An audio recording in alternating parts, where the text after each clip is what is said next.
സർവകലാശാല പ്രതിനിധികളെ ഉൾപ്പെടുത്താതെ VC നിർണയ സമിതികൾ രൂപീകരിച്ച് ഗവർണറുടെ നടപടിയെ നിയമപരമായി നേരിടാൻ സർക്കാർ. അതത് സർവകലാശാലകൾ നടപടി ചോദ്യം ചെയ്ത് കോടതിയെ സമീപിക്കും.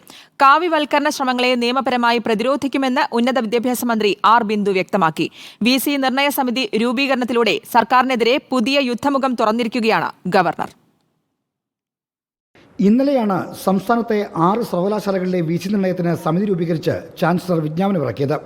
സർവകലാശാല പ്രതിനിധികൾ ഉൾപ്പെടുത്താതെ UGCയുടെയും ചാൻസലറുടെയും പ്രതിനിധികൾ മാത്രമാണ് സമിതിയിലുള്ളത്.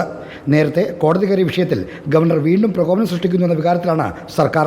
VC നിർണയത്തിൽ ചാൻസലറുടെ അധികാരം കൊടുത്ത നിയമം രാഷ്ട്രപതിയുടെ പരിഗണനയിലായതിനാൽ കോടതി ഇടപെടലല്ലാതെ മറ്റു മാർഗമില്ലെന്നും സർക്കാർ വിലയിരുത്തുന്നു. അപ്പോൾ നമ്മൾ അതിൻ്റെ സാങ്കേതികവും നിയമപരവുമായിട്ടുള്ള വശങ്ങൾ അന്വേഷിച്ചുകൊണ്ടിരിക്കുകയാണ്.